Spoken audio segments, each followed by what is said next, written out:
Welcome to the J. Scott Outdoors podcast. Today we've got my friend Brian Rimzsa on the phone, and we're going to talk Javelina hunting. Brian, how you doing? I'm doing good, Jay. How are you?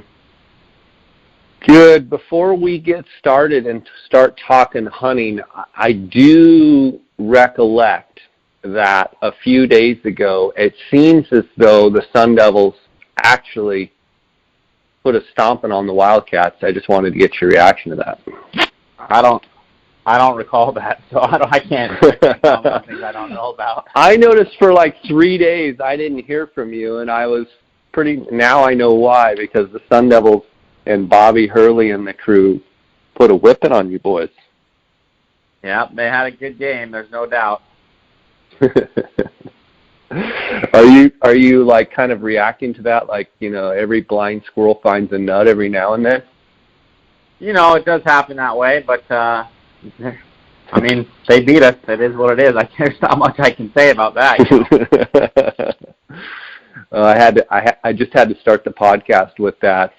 Brian, obviously I've had you on the podcast quite a bit, and usually when I have you on the podcast, we're breaking down sheep numbers or talking about the big giant deer that you shot on the strip last year. But this topic, I want to talk about Javelina. Obviously, we're coming up on, and there's already been some Javelina seasons as well, and I believe the general firearms season is coming up. You can probably tell us when that is, but I get a lot of people asking questions about Javelina and wanting me to do a podcast on Javelina. You're someone that I know that hunts, you know, basically every animal out there, from Dall sheep to Coues deer to mule deer to elk to sheep, but you also routinely love to hunt Javelina.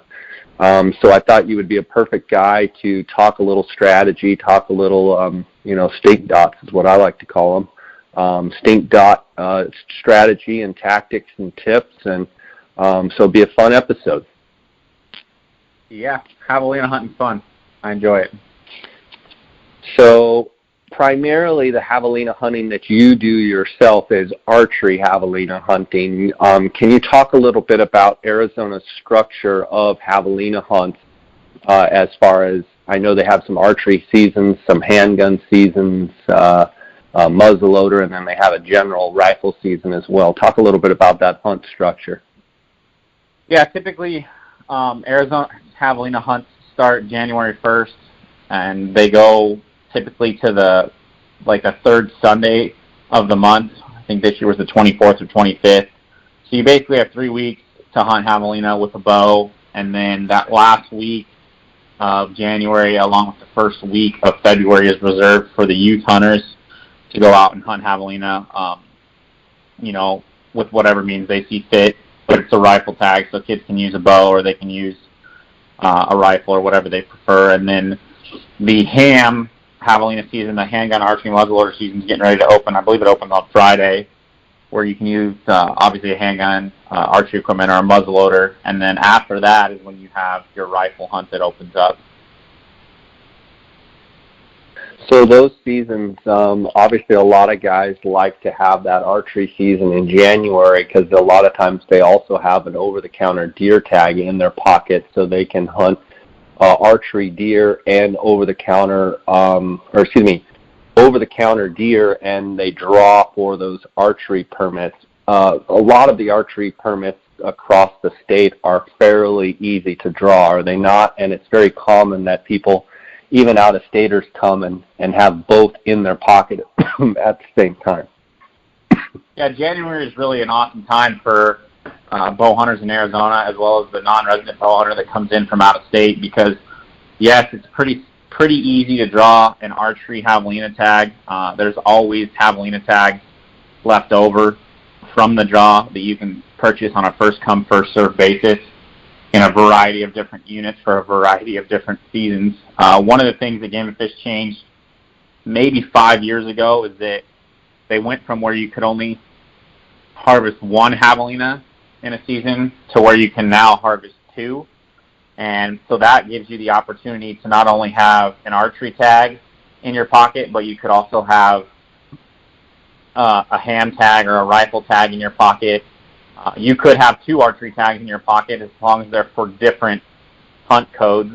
So you can't have two of the same tag, but in the place I hunt, I have a tag in 20A, and then I usually always have another tag in 20C, so I can basically hunt both sides of the road, if you will.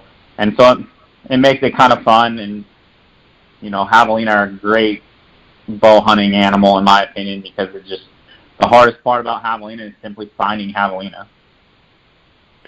Brian, you're also, I don't know exactly what your role is with bow hunting. It's bow hunting in Arizona, the record book. I don't know if you're the chairman or what you are, but Javelina also has a portion in that book as well, does it not? And you guys keep records of javelina that have been shot by bow hunters. Talk a little bit about bow hunting in Arizona. I know it's a little bit of a side topic, but talk about your role with that record book. Yeah, I'm the chairman of the Bow Hunting in Arizona Record Book Committee, and we're responsible for basically developing and maintaining the records for archery harvested animals within the state of Arizona. One of the animals that we do recognize is a javelina, and javelina is important because it kind of gives people that first opportunity at success with a bow, because they're really made for bow hunting, and oftentimes it gives people their first opportunity to harvest an animal that qualifies for some form of a record book. And for javelina, we measure the skull to determine, the size of the javelina and where it ranks in the book, and it's the length of the upper portion of the skull and the width of the upper portion of the skull added together is what gives you the total score. The record book gives you an idea of kind of where some of the bigger javelinas tend to come from, down in the southeast portion of the state, where you've got some of the larger ag fields and stuff. They tend to kill some really large javelina, not only in body size but also skull size. But it's a good resource to start when you're trying to figure out where to look to hunt javelina, as well as if you're trying to look for javelina that are bigger than some of the other javelina. But javelina really gives everyone an opportunity to contribute to the record book, and it's a pretty cool animal. It's unique to Arizona, and we hunt it the same way that you hunt a lot of the animals in the desert of Arizona. You spend a lot of time behind glass, along with some other methods, but we'll get into those. Yeah, so generally, overall, if you have someone that's interested in, taking a first-timer or people that are new to hunting that want to work on their stalking skills and what have you, it's really the perfect animal because they're not really big. You can shoot them and, throw them over your shoulder and hike them back to your truck. They don't see very, very well. They rely on their nose and their hearing mostly. And so when you say they're a perfect animal for bow hunting, like literally they're a perfect target animal for bow hunting because they do typically allow you, as long as they don't smell you, you can use your eyes and your senses to stalk in fairly close and get into bow range, can you not? And when you say they're a perfect, archery animal, is that what you mean? Yeah, the hardest part, I said it once and I'll say it again, I'm sure, is that the hardest part about hunting javelina with whatever weapon choice you choose is simply finding them. Once you've found the javelina, you've really done a good portion of the difficult part, and now it's a matter of working in and getting close enough if you're hunting with a bow, or getting close enough if you're hunting with a gun, to take a javelina. And the reality is that, their number one sense is their smell. So as long as you can get the wind right, they tend to make quite a bit of noise. They're low profile to the ground. They don't see real well. So they give you a lot of opportunity. If you make a mistake or something, you can usually get away with it on the javelina. And they also give you the opportunity to stalk them with multiple people. My wife and I are the ones that are typically hunting javelina together. And we pulled the double this year, and I think that was the third or fourth double that we pulled on the same herd. And it's always fun because you never get to stalk. Nobody stalks a deer with two people. Nobody stalks an elk with two people unless someone's a caller. It's typically a solo operation, especially when it's a spot and stalk type situation, because you're trying to limit movement, limit noise. But with javelina, it allows that opportunity to hunt with friends and hunt with family and work together to, get a couple javelina down on the ground. Brian, I would estimate that you've probably harvested 20 plus javelina. That's just a guess myself, that you've harvested, personally. But I would also probably say you've doubled that with the number of people that you've helped and what have you, with family, friends, what have you, harvest javelina.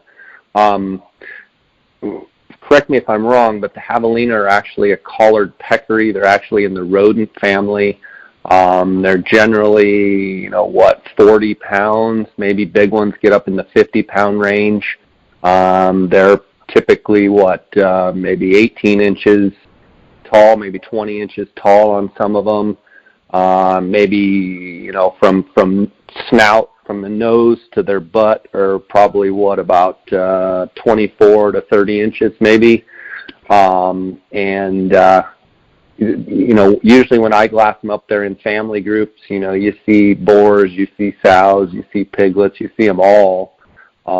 And correct me if I'm wrong, but like javelina hunting, like you said, the hardest part's finding them, but then sometimes like you could find 2 or 3 different herds easily in a day, and they're not an animal that like goes and beds up. Like they're out feeding in the open, so they're just a great target animal as far as being able to glass all day and find them all day, are they not? Yeah, I mean, you can hunt javelina all day long. One of the things that's really neat about them is that, on colder weather days and stuff like that, you don't have to get up, in the dark and hike up to a hill and be sitting there at first light, because javelina won't start moving until things start to warm up. So, I mean, it kind of lends itself to kind of a more casual style hunt, and you can honestly, hunt them and find them all day long. If it's hot outside, they obviously are definitely going to bed up earlier, just like any other animal. As far as you're talking about, they are referred to as a collared peccary, is more like their formal name. They're part of the mammal family. For a long time, they were thought to be part of the pig family, but they're not. And your sizes were pretty close on everything that we've referred to. And I mean, I think this podcast is more for the person who's trying to be successful on a javelina for the first time or first couple times. And the number one thing, in my opinion, as far as trying to be successful on harvesting these javelina is finding them. And what I mean is that I spend a lot of time behind glass, and for me though, it's not unlike a deer hunt where I'll typically find a designated location that I want to hike to and get there and spend a lot of time glassing. If I'm hunting a new area for javelina, I spend a lot of time moving and glassing, meaning that I don't get out of my truck and hike miles. I may get out of my truck and hike a couple hundred yards up to a knob where I can look at a bunch of country. If I don't see anything, I'll move to the next spot and continually to move constantly until I find the javelina. Once I've developed my spots where I know javelina are there, then I will spend more time in that location on that glassing knob, because I know the javelina have been there in the past and I'm just trying to pick them out. But if I don't have spots that I've developed over time and I'm hunting a new area, I spend a lot of time moving and glassing, because typically if they're in the real thick, low stuff, you're not going to see them. But if they're up where they should be, kind of on the side of the hills or in some low rolling stuff, and you got to glass it, and if you don't find them, move on to the next spot. What would you say general tips are for finding javelina, like prime javelina country? What does that look like to you? I mean, it varies throughout the state, but obviously, I mean, javelina tend to eat prickly pear a lot. They tend to spend a lot of time rooting around in the ground, and I tend to hunt the central part of the state, and I've also hunted the southern part of the state, but I'm typically looking for good rolling ridges or even mountainsides that have some form of kind of prickly pear along with some grass on them to provide not only feed but also provide some cover for the javelina. And they tend to, once you find where javelina are at, you tend to be able to find them in a similar area. They may not be on the same hillside, but I mean, I've had several years where I've gone into the same hillside and found the pigs on the same hillside within a couple hundred yards where I found them the year before. So they don't seem to venture real far unless they start getting pushed or moved around by hunters. And typically the only time of year that they're really pushed around by hunters is in January and February. The rifle hunt can, a lot of people go out. I think it's a one weekend hunt, so there's a lot of people that are out for that one weekend, so you tend to have some hunting pressure. You talk about prickly pear. Talk about north-facing slopes, south-facing slopes. It seems like I've found a lot of javelina just out in the sun, just on south-facing slopes, pretty exposed. Unlike deer who spend, some time out feeding, but then they'll go and basically hide for the day or bed up. Javelina kind of do the opposite. It seems like they're just midday, your best chance is just to kind of look right out in those open, sunny slopes. Talk a little bit about that. Yeah, they definitely like to be out in the sun, especially on colder days. This year, for example, it was really cold on the 1st, and I think it had snowed the night before, and it was in the low teens when I went out with my wife, and we spent in the same spot, spent several hours glassing in the same spot, and I didn't actually glass up the javelina until 11:30, and they were in the wide open sun on a wide open ridge that I know that I didn't miss them. They just weren't there, and then finally when they pushed up into that, those wide open sunny sloped spaces, it made it a lot easier to pick them up. And I mean, typically, if javelina were by themselves, it'd be really hard to spot, but when they're in big groups and you got multiple ones moving, it makes it easier to pick them up and spot them. I mean, they can get into some thick stuff that makes it hard, but in their bigger groups, and they like to be in the sun, especially when it's cold, because it helps warm them up. On colder days, they'll be laying out in the middle of the sun in a big pile where all the javelina lay together. We call it a pig pile, trying to kind of keep each other warm. But I mean, they'll do that right in the middle of the sun where they're getting hit by the sun and they're getting warm from the other members of the herd that are laying next to them. You talk about finding the javelinas, the hard part, and then you talk about once you find them, then you're able to move in. Talk about, okay, you're hunting, it's that 11:30 time, you finally spot the pigs. Typically, how do you go about stalking in on them?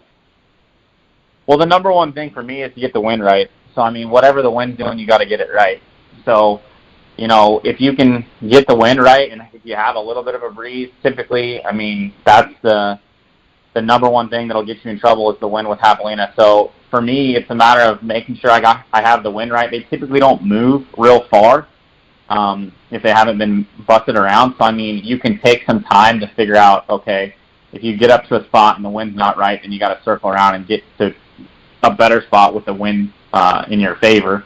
Because once you get the wind right, you can pretty much move right in on javelina up to you get into that 50, 60-yard range where you kind of got to slow down a little bit and start picking your way through them, because they're notorious for, you'll see one pig that you'll lock in on and you'll be working toward that pig, and you'll miss the one that's 20 yards closer standing in the eating prickly pear pad until he busts out right in front of you. So it's really important to kind of slow down once you get close and not get locked on the one or two pigs that you can see, because there's usually pigs closer to you that are the ones that usually get you busted. Speak about when you do actually bust them. What are things that you do as a bow hunter specifically? If you bust that, you're looking at some that are out there at 60 and you bust one at 20, what's your standard protocol of what you do? Well, there's a couple different situations with that. Pigs are usually in bigger herds, so I mean, if the herd is spread out over a hillside and you've only busted a couple of them and they haven't necessarily run right into the middle of the herd, oftentimes I've busted a pig on the outskirts of a herd and had them run off, and the rest of the herd has no idea what happened. So I just keep moving in and do my thing and work into the other pigs that don't know what's going on and haven't even raised their head up from feeding and working on another one.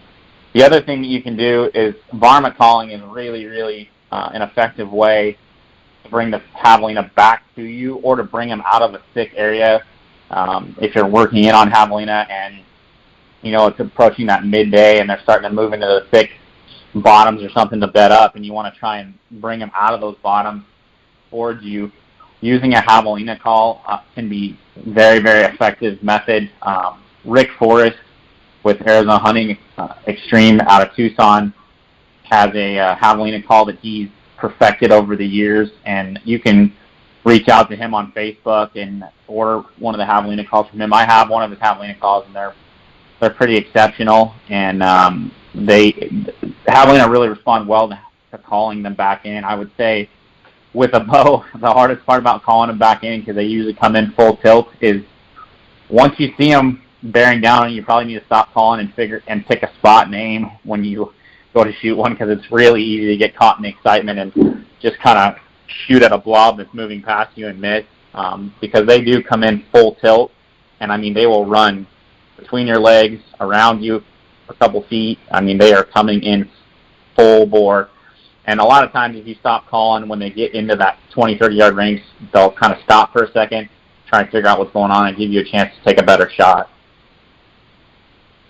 Is blind calling something that you would do if you haven't, like, if you're sitting there glassing and haven't seen them? Would you just, like, start blowing the distress call and see if something comes, or is it more if you blow a stock, then you start calling? No, you can blind call. It's not. I've done it before, and it's very effective. It has worked in the past for me. Typically, when I'll blind call for javelina, it's if I'm working kind of a flat where I don't have much elevation, and I know there's a bunch of javelina sign around, and it's a spot where I think that there's some javelina close, then I'll blind call and see if I can pull those javelina toward me. Again, make sure you got the wind coming from the direction you think the pigs will be coming, so you have the wind in your face.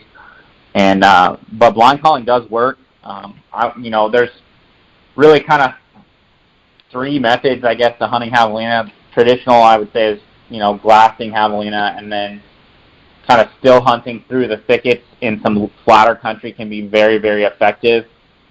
Just working slowly through some country that that javelina are there, and then calling is the third method that I would say is also extremely effective. I like to spend a lot of time behind the glass. That's my favorite method of hunting. But it's always important to have a call with you no matter what method you're doing, because it can give you a second opportunity. You talk about areas that javelina are there. Talk about some of the sign that javelina leave that indicates to you that, okay, there's pigs here. Like, what are you seeing that tells you, yeah, pigs are right here? Most commonly, it's real fresh rooting or fresh prickly pear that they've been eating on. Sometimes you'll have like cattle that'll eat on a prickly pear, but when they eat on a prickly pear, it's usually a clean bite off the prickly pear. There's no striations from the prickly pear left, whereas like javelina, when they bite it and pull it off, there's a bunch of striations left that they didn't get it all off in like a clean bite based on their teeth configuration compared to a cow. But I mean, if you get into where you have lots of sign, you're seeing a lot of fresh rooting, you may have just had a rain, there's a bunch of tracks around, or it may be that you spotted javelina from a long ways off, worked into that spot, and now you can't find where the javelina have moved off to. And so in order to locate them or get them to come in, you decide to start calling and bring them back toward you. That happens quite often. Sometimes if you're by yourself or you don't have a spotter and you work over into them and they move, you have a hard time relocating them. That's a lot of times where you can utilize that call to bring them into you. A lot of times I'm glassing in Mexico, and I'll just be, because January I'm down there, and I'll just be glassing along, and you'll hear the pigs. They'll be squawking at each other. Talk a little bit about, just listening and what you're listening for, and how many times you haven't been able to see them, all of a sudden you hear them, and then you hone in, you're like, oh, okay, there they are. Yeah, that's happened several times, when I go to my glassing spots and I'm sitting on the knob trying to find the javelina, and all of a sudden I'll hear it. Oftentimes what you hear is you either hear the little piglets will be squealing a little bit, and you can hear that, or you'll hear the boars getting into it with each other and start fighting and popping their teeth a little bit at each other. So they will make noise that will give them away oftentimes, and it's happened half dozen times to me. And sometimes they're there, and it takes you 30 minutes to figure out where they're at, because you're only getting a little noise here and there, but it's from javelina, and they got to be right there. For those people out there listening that may have javelina tags and say they've never gone javelina hunting, obviously there's lots of parts of our state where you've got javelina, you get them all the way up into the pines, you get them in the pinyon juniper, but like from a topographical and just vegetation standpoint, like what should people be looking for specifically, no matter what unit they're in? Like give like your perfect like terrain of what to look for. I mean, my perfect terrain is either like the side of a mountain or side of a hill, or low rolling fingers that are covered with, decent amount of grass, and then have quite a bit of prickly pear around them.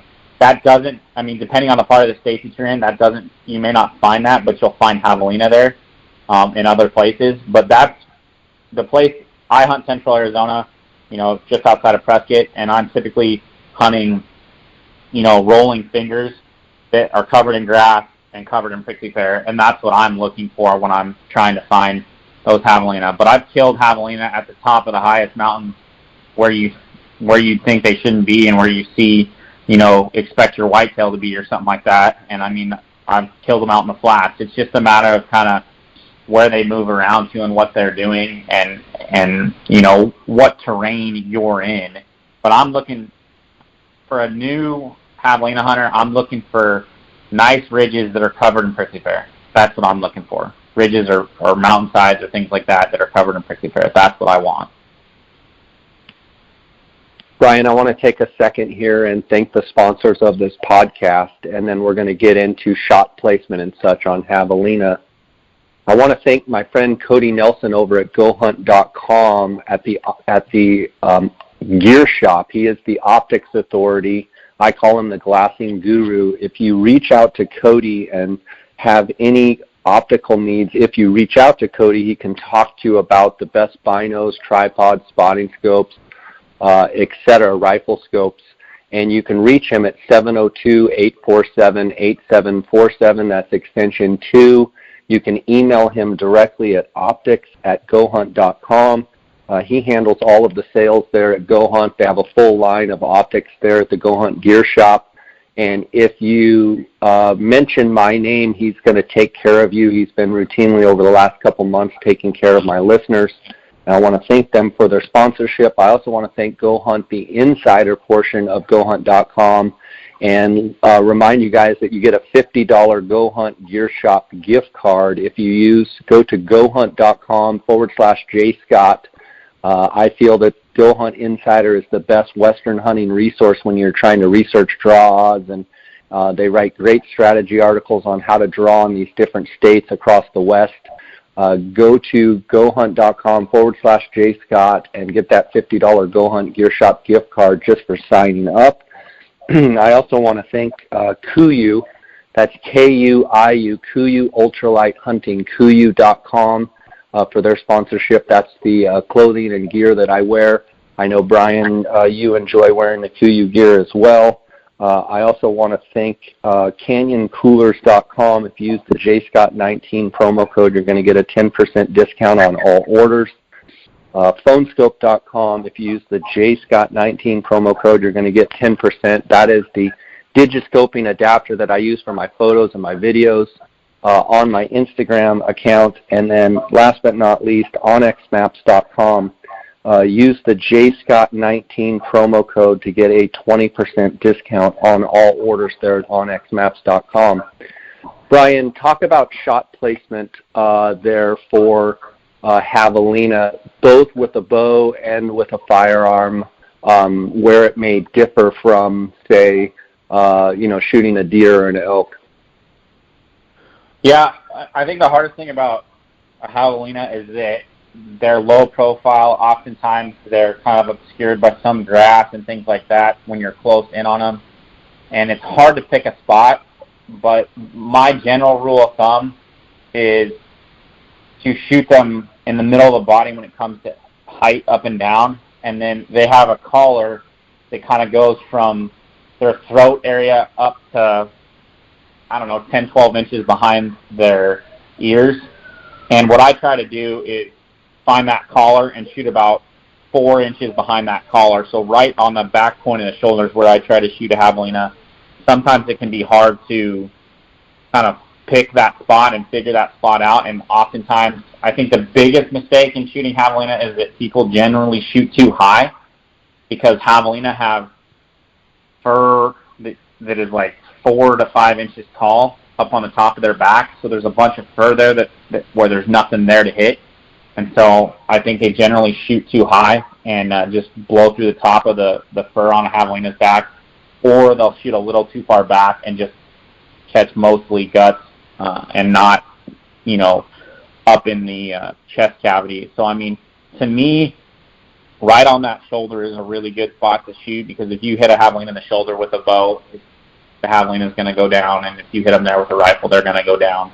But that's what I look for, that collar, and I look to come about 4 inches back of that collar, right in the middle of the body, elevation-wise. Good stuff. And talk about how hardy javelina can be, as far as, if you hit them good, do they go right down, or are they pretty tough animals as far as shot placement? Javelina can be pretty tough sometimes, and it's not. I mean, the shots can be good, but if you don't watch where they go, they don't tend to bleed a ton. I mean, sometimes they do, sometimes they don't. But if you hit a javelina back in the gut, they can go a long ways, and they'll just, hole up in a clump of rocks or hole up in some thick brush, and you may walk right by them and never find them. If I shoot a javelina too far back, or shoot him somewhere where I know he's hurt but he's still kind of able to move, I try to stay on him rather than like a deer I might let lay. A javelina I try to stay with, because if they're moving and making noise, I usually can get on them and find them, and they won't get away from me. Good stuff. Javelina have gotten the reputation that they're mean and that they're ornery and that they'll chase after you. Have you noticed that at all? I've never experienced a javelina that was, so to say, mean or trying to chase after me. They do kind of get that reputation. And I know people have had some encounters with javelina that maybe they exhibited some aggressive behavior, but I have not personally ever had that happen. Do you specifically target boars or sows? And like when you go out now when you're hunting, like do you specifically target one or the other? I mean, I try to stay on the biggest thing in the group if I can, but to be honest with you, when arrows start flying and chaos starts happening, I just look for a mature javelina that doesn't have any young with it to shoot. Because typically nowadays when I'm hunting with my wife, and she typically gets first dibs, and I try to clean up whatever's left after the fact. Bat cleanup? What's that? Your bat and cleanup? Yeah, it's typically the way it works. She gets first dibs, and she usually makes it count with her first arrow, and then I'm left to kind of pick one out and move it around. Shoot one running. Yeah. You get the shot running over the hill. Pretty cool stuff. So would you agree that javelina are an incredible animal to take kids out as well, and completely new hunters, because they get to usually see them, they get to experience the thrill of like, oh, I'm about to shoot something, and then, as far as a target, pound for pound, it's a pretty good target to shoot at, correct? Yeah, javelina, the weather's good. Typically speaking, it's not too terribly cold in Arizona. It doesn't get light real early, so it's not like you're having to get up at 2 a.m. to go out and chase them. And honestly, for new hunters, kids and adults alike, and people who are not quite sure if they want to hunt, they don't seem to have as much problem shooting a javelina as they would, so to say, shooting a deer, because not a whole lot of people look at a javelina as like cute, as where some people will look at a deer and think it's cute. So it is a good first-time learning opportunity, and it's something that everybody can enjoy every single year. Yeah, good stuff. Feel free to, if you think we've missed anything on the javelina, feel free to spill it out there. But what's your outlook on this year as far as applying for elk and antelope in the state of Arizona with the moisture and stuff that we've had? What are you thinking, Brian? I think it's going to be a great year. So if you're sitting on a pile of points, I think it's a good time to really consider cashing those in. I think that we had a really bad year last year, which meant that a lot of the bulls didn't live up to potential. So some of those bulls didn't get shot and made it through. So I just think it's going to be a good year if we can continue this winter moisture. I think that we're looking to have a really solid, antler growth year, and the animals should be healthy, and it could be a lot of fun. I mean, I'm looking to hopefully draw a tag myself, but we'll see. I need a little bit of luck on my side. I have some points, but not quite enough. So antelope, antelope was a decent year last year. They tend to be pretty hardy animals. I'm not an expert on animals or on antelope by any means. I would say if you're sitting on a pile of points and you're trying to figure out what to do, there's a couple of resources out there that have just put out some really good info. Eli Grimmett just put out his breakdown of the top 6 units in the state and why. You can find it on their Facebook page, Pronghorn Guide Service. It's really good info for someone who doesn't know all the other units in the state. A lot of times we only focus on the units we've either been in, or we focus on units that we know people have hunted. And, I'd encourage you, if you got a pile of points, you waited 25, 26, 27 years, whatever it is, do your own research. Figure out what works for you. Figure out what you're honestly looking for in an antelope.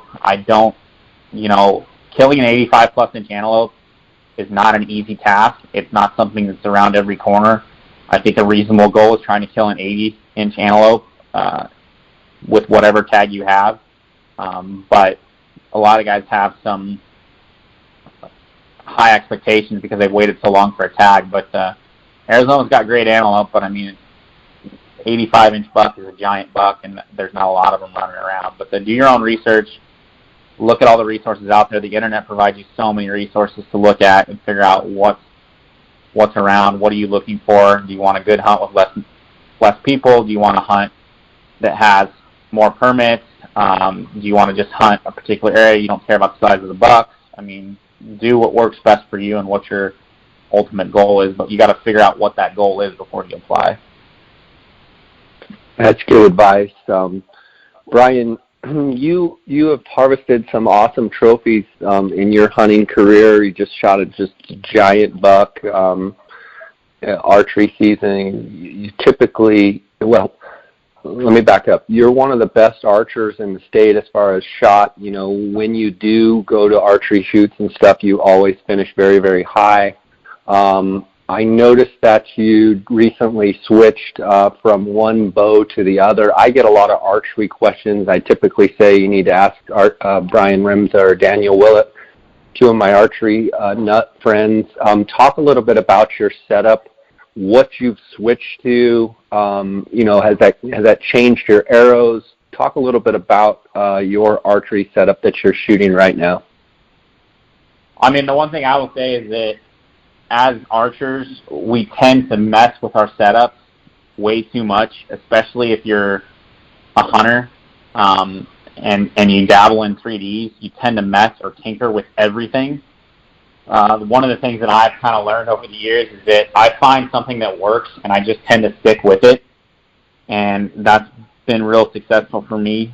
Recently, I just switched from Elite to shooting for Bowtech, and I really like the Bowtech bows, the way they feel, the way they shoot for me, and that was, one of the reasons that helped me make a decision on what bow to shoot was best for me. Currently, I'm shooting a Bowtech Realm, and it's a great bow. I love it.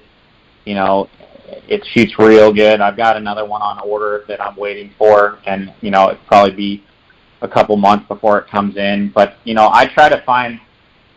There's a lot of great bows out there. And you got to find what you're looking for in a bow and what works for you. The Bowtech brand has been around for a while. It's pretty solid.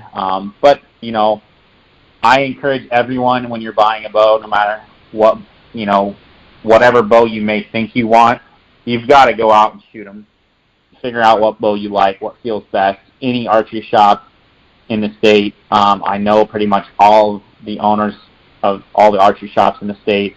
They'll set a bow up for you, let you shoot it, figure out what you like. And if you go to an archery shop and they won't set a bow up and let you shoot it, then you probably should look somewhere else. But go out, find what you like, what works best for you. My current total setup is I'm shooting a Bowtech Realm at 67 pounds. with gold tip Pro Hunter 340 arrows, and then I shoot a Gravedigger chisel tip broadhead 100 grains. I use blazer vein, and I'm using a trophy taker rest as well as a CBE Tech Hybrid Pro sight, and I shoot Scott releases. And so that's, my setup, as well as tight spot bow quivers. That's a setup for me that's worked really well. And, when you find something that works well for you, I would, consider sticking with it and just working to perform your skills with that particular bow. I mean, switching a bow for me, it takes a little bit of time to kind of figure out what each bow likes best and how you shoot it the best. And I mean, they're not all created equally. And I mean, honestly, we're all as humans, we're different. We're all created differently too. So I mean, certain bows don't work well for certain people, and so you just kind of figure that out. Go to your pro shop, talk to those guys. If I have questions or can't figure something out, my go-to man is Daniel Willett. I mean, he's a plethora of knowledge when it comes to bows, and I rely on him a lot. I haven't shot as much in the 3D world as I'd like right now, just because work changes have got me working Friday nights till 6 a.m. Saturday morning, so it's hard for me to shoot a tournament that starts at 8 a.m. when I get off work at 6 a.m. So that's, the only thing, one of the reasons why I haven't shot as much.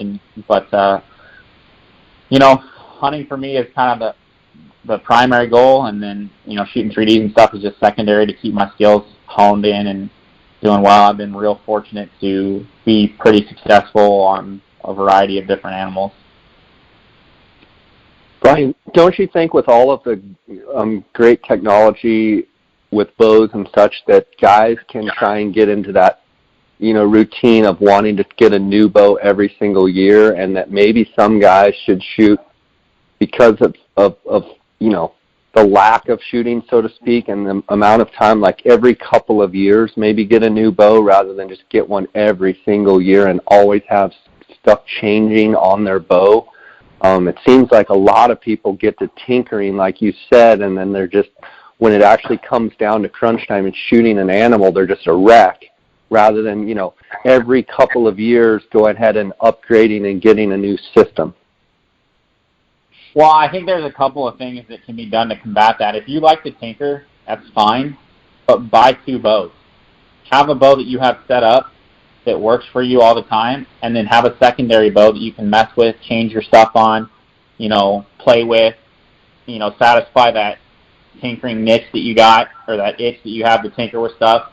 And then if, it's not doing what you want it to do, then go back to Old Faithful and make that work. So, I mean, to me, you can have the best of both worlds. You can have a bow that you like to tinker with and mess with and change up everything on, and then you can have your Old Faithful go-to bow that you pick it up off the shelf and you're going to be hitting X's no matter what you're doing. So I think you can cover both aspects of that niche, play with the new stuff while maintaining your old stuff, and it allows you to, because every once in a while you're going to find something that's better than what you had, and you're going to like it better, but there's a lot of tinkering and heartache and headache that goes into trying to develop and find that. I mean, I've had a lot of different bows throughout my life, and generally speaking, I just got rid of one of my favorite bows that was almost 5 years old, and sometimes it can be hard to figure out, what bows your kind of be your favorite bow or your go-to bow, For sure. Brian, I know that you've had success hunting with your wife, Nicole, who is a very successful residential real estate realtor here in the Valley. Her schedule is busy, but you guys have been able to find time to hunt together as a couple, and you introduced her to hunting before you guys got married, and now she loves to hunt with you. With her busy schedule as a realtor, as successful as she is, talk a little bit how important that is for guys out there that want to either get their wife or their significant other, girlfriend, etc., into the sport of hunting. Any tips or advice you'd give them? Yeah, I mean, I will give you some tips and advice. If you want your significant other to enjoy that experience and you want her to be part of that experience that you share and what you love doing, then one, make sure you give them all the things they need to be comfortable. So what I mean by that is don't take your significant other, your girlfriend, your wife out on her first hunt and it's supposed to be 10 degrees and all she's got is blue jeans and, you know, a light pullover jacket and a pair of tennis shoes. She's going to be miserable and she's going to hate it. And some people out there may be listening to this thinking, well, I don't really mind if she doesn't want to go with me because it's something I like to do. Well, that's your business too. But I think it's really important for kids as well as significant other and spouses, make them comfortable. We have the ability with today's technology, today's gear, to make them comfortable no matter what the climate conditions are outside. And recognize that where I might be willing to go out if it's going to be drizzling off and on all day long because it's not really going to bother me that much, maybe that's a day that you don't go. If you're planning on going out and you have the ability to cancel or reschedule, because, you know, hunting's fun, but when you're taking someone for the first time, a kid, or you're taking a significant other spouse, they need to enjoy their time. And if you don't have them set up or you take them out when the weather conditions are just terrible, they're going to be miserable. And it's not, I mean, we've all been there. I mean, I love hunting, so a miserable day for me is not that big of a deal. But for those people who you're trying to get into it, trying to expose to it, you know, understand that they want to enjoy it. And so weather conditions, you know, what gear you have for them, all of that impacts, you know, their experience in the outdoors. I mean, Nicole loves to hunt. She's an incredible glasser, but she doesn't like it when it's super cold outside. And, I mean, that's just the way she is. And so I try to make sure that she has all the gear she needs to be warm, to try and keep her feet warm, you know, and to try and make it enjoyable. And when you recognize the certain things that they don't tend to enjoy as much, then, you know, try to curb those experiences. And understand, this year, for example, it was like 10 degrees on January 1st when we went out pig hunting. And I had Nicole and my 13-year-old son was with me. And normally when I Javelina hunt, I take my razor and we roll around in the razor and hunt. Well, we left the razor that day in camp and we just drove around in the truck, and we never left more than 30 or 40 yards from the truck until we found pigs because it was cold. And I would get out of the truck and glass for an hour, get back in the truck, stay warm, and we did that. And, you know, we found 2 different herds of pigs that day from the truck. And it's kind of funny because Nicole glassed up one of the herds of pigs sitting in the passenger seat of my truck with the heater on looking through the front windshield. So, I mean, make it fun. Make it enjoyable. Yeah. Sometimes, you know, the weather doesn't cooperate or things don't cooperate, and recognize what hunts, you know, they don't want to go on, and recognize that it's their hunt.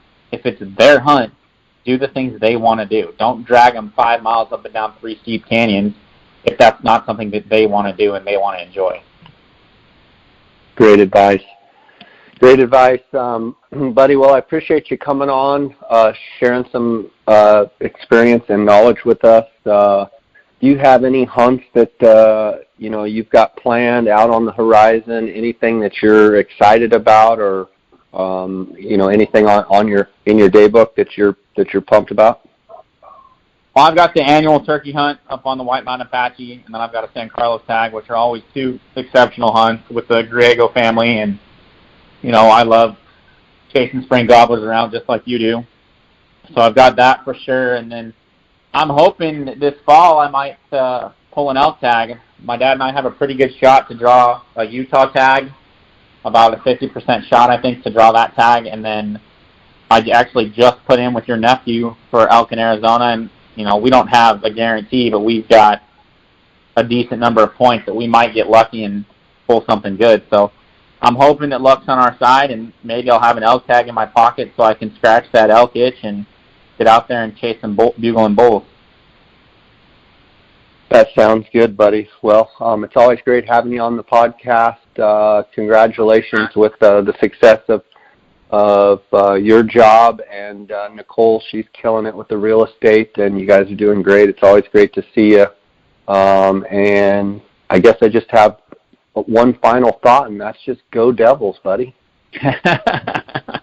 How did I know that's what you were going to say? It's all good. It's nice to have that rivalry between us.